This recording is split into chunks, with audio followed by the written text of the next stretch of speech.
Indian communist രാഷ്ട്രീയത്തിലെ പകരക്കാരനില്ലാത്ത നേതാവായിരുന്നു സീതാറാം യെച്ചൂരി. പാർട്ടിക്ക് പുറത്ത് ദേശീയ രാഷ്ട്രീയത്തിലും ലോക കമ്മ്യൂണിസ്റ്റ് നേതാക്കൾക്കിടയിലും സുസമ്പന്നനായ കമ്മ്യൂണിസ്റ്റ് ലീഡർ. പോരാട്ടവീര്യമുള്ള തെലുങ്കാനയുടെ മണ്ണിൽ ജനിച്ച് വിദ്യാർത്ഥി രാഷ്ട്രീയത്തിലൂടെ വളർന്ന് ഇന്ത്യൻ കമ്മ്യൂണിസ്റ്റ് പാർട്ടി ദേശീയ ജനറൽ സെക്രട്ടറി പദവിയിലെത്തിയത് ത്യാഗോജ്വലമായ പ്രവർത്തന വഴിയിലൂടെ.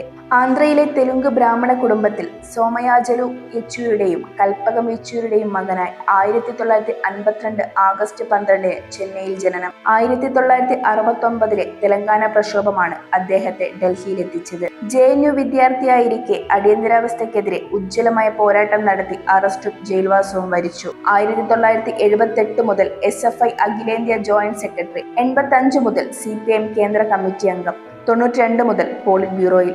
2015 വിശാഖപട്ടണത്തിൽ നടന്ന 21ാം പാർട്ടി കോൺഗ്രസിലാണ് CPIM ജനറൽ സെക്രട്ടറിയായി യെച്ചൂരി ചുമതലയേറ്റത്. രാജ്യസഭയിൽ MP ആയിരിക്കെ പ്രതിപക്ഷത്തിന്റെ പോലും ആദരവേറ്റുവാങ്ങിയ സാമാജികനായിരുന്നു യെച്ചൂരി. അദ്ദേഹത്തെ ഇനിയും സഭയിൽ വേണമെന്ന് BJPയുടെയും കോൺഗ്രസിന്റെയും അംഗങ്ങൾ പറയുകയുണ്ടായി. ലോക സോഷ്യലിസ്റ്റ് പ്രസ്ഥാനങ്ങളും ഇന്ത്യൻ കമ്മ്യൂണിസ്റ്റ് പാർട്ടിയും വലിയ പ്രതിസന്ധികളുടെ കടന്നുപോയ കാലത്താണ് CPIMന്റെ അമരക്കാരനായി യെച്ചൂരി എത്തുന്നത്. കമ്പോള സമ്പദ് വ്യവസ്ഥ സർവ്വ മേഖലകളിലും പിടിമുറുക്കുകയും തൊഴിലാളി പ്രസ്ഥാനങ്ങൾ ദുർബലപ്പെടുകയും ചെയ്ത ഇക്കാലത്ത് പാർട്ടിയെ കെട്ടുറപ്പോടെ നയിക്കുക എന്ന വെല്ലുവിളി അദ്ദേഹം ഏറ്റെടുത്തു. എതിരാളികളെ പോലും വശീകരിക്കുന്ന തന്ത്രജ്ഞതയും പെരുമാറ്റത്തിലെ സൗമ്യതയും അദ്ദേഹത്തിന് ജനകീയനായ കമ്മ്യൂണിസ്റ്റ് നേതാവെന്ന അംഗീകാരം നേടിക്കൊടുത്തു.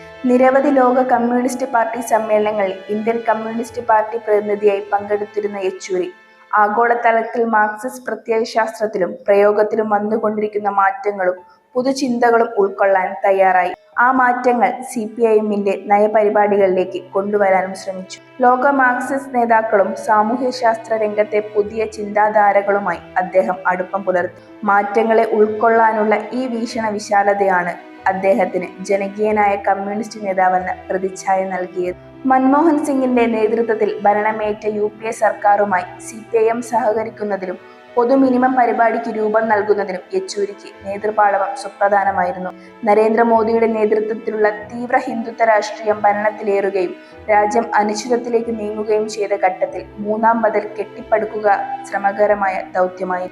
എന്നാൽ പാർട്ടിയിൽ ഹർകിഷൻ സിംഗ് സുർജിത്തിന്റെ അടുത്ത അനുയായിയായിരുന്ന യെച്ചൂരി ജനാധിപത്യത്തിന്റെയും മതനിരപേക്ഷതയുടെയും രാഷ്ട്രീയം ഉയർത്തിപ്പിടിക്കുന്നതിൽ സമവായത്തിന്റെ വഴികളിൽ അക്ഷീണം പ്രയത്നിച്ചു. യെച്ചൂരി ചിലപ്പോഴെല്ലാം CPIMന്റെയും കോൺഗ്രസിന്റെയും ഇരട്ട സെക്രട്ടറി ആയിരുന്നുവെന്ന് മുതിർന്ന കോൺഗ്രസ് നേതാവ് ജയറാം രമേശ് ഒരിക്കൽ പറയുകയുണ്ടായി. അത്തരമൊരു ശ്രമകരമായ ദൗത്യത്തിനിടയിൽ നിന്നാണ് ജനാധിപത്യ മതേതര ഇന്ത്യയെ സ്നേഹിക്കുന്ന ജനലക്ഷങ്ങളെ ദുഃഖത്തിലാഴ്ത്തി ആ പോരാളി വിടവാങ്ങുന്നത്. അന്ത്യാഭിവാദ്യങ്ങൾ പ്രിയ സഖാവേ.